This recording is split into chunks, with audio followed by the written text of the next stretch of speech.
Used to keep it cool, used to be a fool, all about the bounce in my step. Watch it on the news, what you gonna do? I could hear.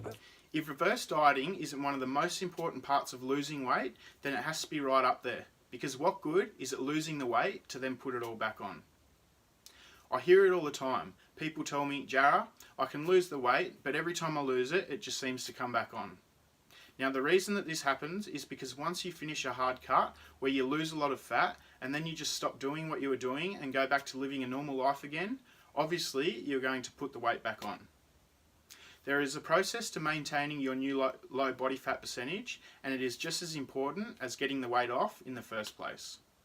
So what reverse dieting actually is the period after you lose a lot of fat and what you do in terms of food to keep the fat off long term. As you would have heard me say in many of my videos, is that I personally like to either bulk or cut for a 16-week period, and 16 weeks is also how long I recommend my clients focus on the one specific goal as well. The reason I like and recommend to do 16 weeks is because it is enough time to go through the correct process without doing anything drastic that can cause long-term damage to the body. You can make a lot of progress in that time, and it gives you enough time to fix all previous bad habits and replace them with good ones. In this video, I'm going to teach you what to do after you finish a 16-week cut, which is a 16-week fat loss period, to make sure you maintain your new physique and keep all the fat you have lost off for good.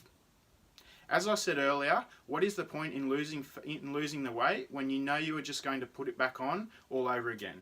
I'm just going to quickly recap on how to lose fat effectively in the first place, even though I've already taught you this in my video, how to lose fat through dieting correctly, and I will then explain how to reverse diet properly so you are able to maintain the result that you have achieved from your 16-week weight loss period.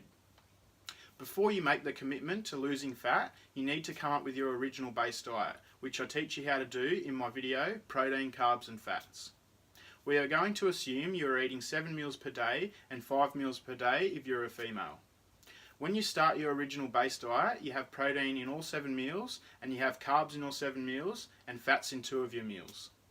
Your protein and your fats stay the same from start to finish, and your carbohydrates are the only variable. In week 1 of the cut, you are on the absolute maximum amount of food that your body can handle. You have the maximum amount of carbs in all 7 of your meals. You will not be dropping any fat at this point. This is the maximum amount of food that you will be eating for the entire 16-week period. You need to let your body get used to a high amount of food. If you start on a minimal amount of food, what foods would you have to cut from your diet to drop body fat? You need to get your body used to the highest amount of food it can handle, and you need to eat that amount of food for, let's say, 2 weeks to start with, so that you can allow your body to get used to that amount of food. You need to let your body weight stabilise on that amount of food before you start the cutting process. The next week, you'll cut carbs from one of your meals. You might drop a kilogram, let's say. Then the next week, you add in an hour's cardio and you might drop another kilogram. Then the week after that, you cut carbs from another meal, you might drop another 500 grams. Then the week after that, you add in another hour's cardio on top of your training program that you were on, and you might drop another kilogram. So throughout the 16-week period, each week you are gradually cutting carbs and increasing your cardio as your weight is slowly decreasing. If you cut your carb intake gradually, you will continue to lose fat throughout the entire 16-week period, and you will not plateau. You will maintain all your muscle mass, and you will have a good amount of energy for the majority of the process. You do not want to cut the carbs too fast. As you can see, after 10 weeks or so of increasing cardio and cutting carbs, your carb intake is going to get pretty low and your cardio is going to get pretty high. So the further you get into your cut, the better your results are going to be. After about 4 or 5 weeks of cutting, you will get so hooked on the results, and each week you are just going to get leaner and leaner by gradually cutting the carbs 1 meal at a time on a weekly to fortnightly basis. At about week 14, 15 and 16 of the cut, when you have nearly completed the weight loss process, the only carbs you will have left in your diet are the post-workout carbs. At this point, you'll be training 6 days a week, plus a few extra hours of cardio, and you are only eating carbs post-workout. Now let's say at week 16 you have lost 15 kilograms and you are absolutely over the moon with how you look. Your abs are popping, your veins are showing, and everything is good. But at the same time, you also need to be realistic. Living on 6 days training plus excessive amounts of cardio plus little to no carbohydrates for an extended period of time is not an enjoyable or maintainable way to live. You will burn out and you will crash, and if that happens, you will put all the weight back on very fast. So once you have completed the 16 weeks of your cut and you are happy with how much fat you have lost, this is where you start your reverse dieting. The week after week 16, which will be week 17 or week 1 of the reverse diet, all you do that week is keep your diet exactly the same, but you cut your cardio in half. If you are doing 6 hours additional cardio on top of your program, you will now do 3. If you are doing 4 hours additional cardio on top of your program, you will now do 2 hours cardio. So all you do the week after you finish a cut is cut your cardio in half. The week after that, you add a small amount of carbohydrates back into either your breakfast or your pre-workout meal. I personally prefer to add them into my breakfast, as I find I have a lot more energy for the entire day and not just for my workout. However, a lot of people, and this is probably just as effective, would say to put carbs back into your pre-workout meal. Either is fine and they both work. So whatever carbs you had cut previously, you put them back into that meal, 1 meal at a time. The next week, you add carbs back into another meal, and so on, until you have carbs into all 7 of your meals. Each week, you add a small amount of carbs back into your diet at a rate that your body can handle, and now this is where the scales come into it again. If you add carbs, let's say for 3 weeks in a row, and you put on over 1 kilogram in that 3rd week, that is not good. You know that is not a realistic amount of muscle for you to put on in a 1 week period, so the week after that, you don't increase your carbs again. You need to monitor it. You only increase your carbs at a rate where your body is putting on a maximum of 300 to 800 grams per week, and any more than that, you will start putting on body fat. It is not realistic for you to stay literally the same body fat percentage as you were on basically no carbs at all in week 15 and 16 of your cut. If you lost 15 kilograms for the 16-week cut and then reverse dieted for 6, 7 or 8 weeks and only put on 2 kilograms but got all your carbs back into your diet, that would be a huge success. A 15 kilogram loss for a 2 kilogram gain, eating the same amount of food as when you started the original 16-week cut, is incredible progress. Reverse dieting is a very effective process. The slower you add the carbs back into your diet, the better, because that is how you stay leaner. Once you have finished the reverse dieting process and you have carbs back in all 7 meals, is when you will reassess and set some new goals.